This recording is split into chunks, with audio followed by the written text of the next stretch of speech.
What's up? What's up? It's your boy KVon. I'm in the building, and let's get to the video. So, bad news. You know what I'm saying? It came out, the allegations, the snitching, the paperwork. He talking about it.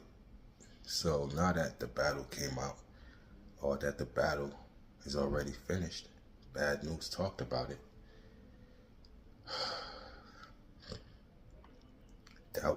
That wasn't the way to address it. You ain't supposed to address that in a battle. The minute that paperwork came out on you, you're supposed to go on your platform and talk about it. In the battle, Bad News said that the cops lied on him. The cops lied on him, and even in the battle, he said, "Yeah, I told." Oh man, oh man, that's not good. You know what I'm saying? Cause you ain't supposed to give no statements. Bad News. You supposed to handle that in the street. You a street dude. You live by street code. That's what it is. Made men can't make statements. You made a statement to the police. And I seen Kid Slade chimed in. Kid Slade was kind of happy because, now all the weight is off him. He had a couple words to say, you know what I'm saying? But I was reading the comments in the Kid Slade video when he's talking about Bad News. I'm reading the comments and all that. And people don't understand, there's levels to snitching. There's levels to this. Now, a lot of people say Kid Slade didn't snitch. I'm here to tell you, yes, he did. Like I said, there's levels to this. He was subpoenaed from his jail cell, and he voluntarily went. He could have said, "No, I'm not saying nothing about nothing." Why do you go, bro? That's my question. The whole time in this whole Kid Slade situation, why do you go? You ain't have to go. You could have said, "Keep me in my cell." I take whatever punishment come with that. Whatever punishment come with me not showing up to that subpoena, it is what it is. I'm going to take the punishment, but I'm not going on no stand, and I'm not going to do this, and I'm going to do that. And Kid Slade did the opposite. Kid Slade went on the stand, and he told a story. And in the end of that story, he said something that was real, real snitchy. The whole snitch vibes was sealed. And we're going to bring up back the paperwork of Kid Slade. Because, obviously a lot of people got amnesia. Don't worry about it. The internet is undefeated. The internet is here. You know what I'm saying? So, I see the comments, man. A lot of people say, Kid Slade didn't snitch. He ain't do this. He ain't do that. He ain't locked nobody up. He ain't put nobody in jail. Again, there's levels to this. He made a statement on the stand that was real crazy. And let's get to that statement that Kid Slade made. You know what I'm saying? On April 24th, 2013, David Doster, that's Kid Slade, his name is David Doster, testified before a superior court judge. David Doster, Kid Slade, testified that on June 13th, 2009, so he testified in 2013, but he's given an incident that happened in 2009.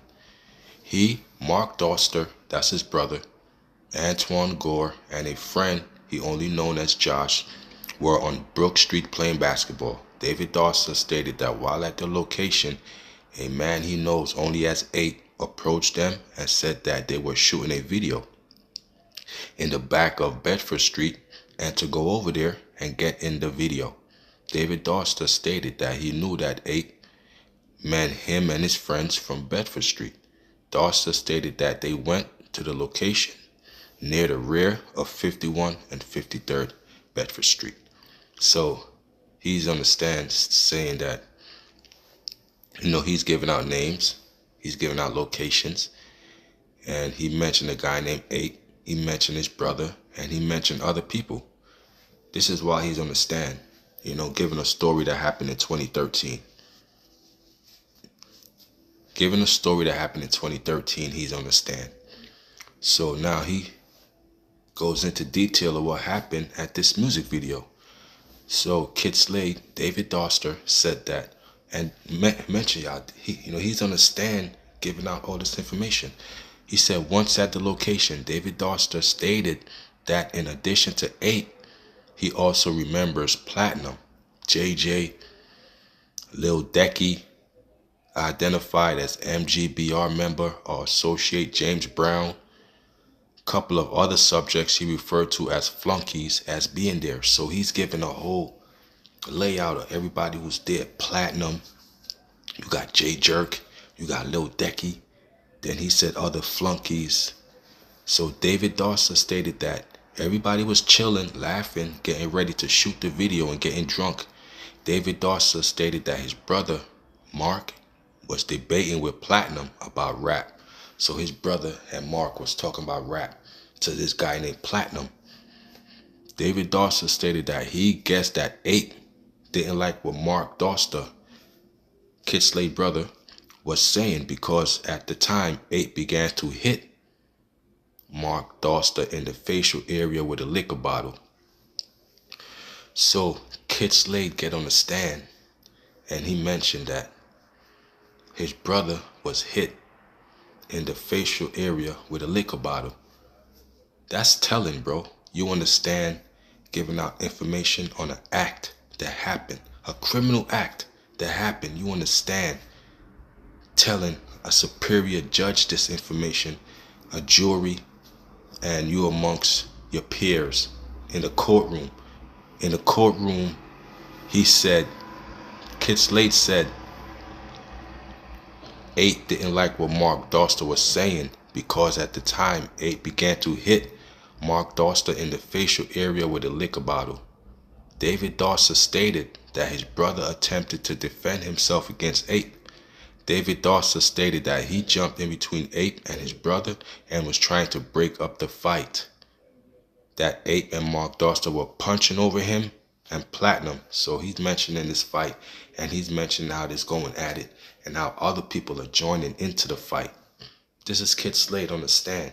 So we at the most important part that a lot of people overlook. When this whole Kid Slade paperwork came out, a lot of people overlook this statement that Kid Slade made. You know what I'm saying? Kid Slade, David Doster, he viewed the video somewhere before the Superior Court judge. So he's viewing this video along with the Superior Court judge. They're all viewing this video. And Doster identified the people. So he's identifying people he knows as Ape, Platinum, Decky, J Jerk, and Starks. So he's identifying people. David Doster identified the bottle that was clearly visible on the video in Ape's hand as consistent to the size and shape with the bottle that he witnessed Ape assault Mark Doster with. So he identified the bottle, he identified Ape, he identified the size of the bottle that's consistent with the size and shape that hit Mark Doster. So this man is confessing all of this, and at the end of that, he said he did not return to Bedford Street area because he was fearful for his personal safety. So he's telling the judge, y'all, that I'm scared for my life. I'm in fear for my personal safety. What does that mean? You know what I'm saying? That is a full 100% snitch package, y'all. Kid Slade did some nasty work. He identified the bottle. He identified the size. He identified the person who hit his brother. He identified places, time. You know what I'm saying? All of this from a subpoena from a jail cell where he should have just shut his mouth and said, "No, I'm not going nowhere. I'm staying right here in my jail cell. It is what it is." But he ain't do that. Why did he choose this option to go on the stand and do this and do that? Was it to get less time? Like, what is the motive for you to go say all this stuff that happened years ago? Remember, this was in 2009. He was locked up in 2013. That's when it came to him with a subpoena. Something that happened years ago, like 4 years ago. You're going to bring it up now? You're going to volunteer information? That's what he did. He volunteered information. You know what I'm saying? That's what Kid Slade did. Kid Slade volunteered information when he shouldn't have to. He ain't need to.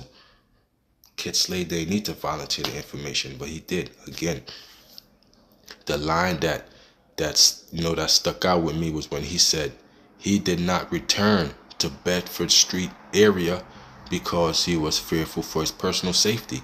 So you ain't go back to the hood because the hood labeled you a snitch. The hood labeled you a snitch. So you ain't go back to the hood. You did not return to the Bedford Street area because you wasn't fearful for your personal safety. So you did something that went against street morals. You know that. You did something that went against the code. And you couldn't go back to Bedford Street because you went against the code. It says it there in the paperwork. David Doster. Bad news. This whole bad news situation is nasty work because bad news claimed to be in a gang.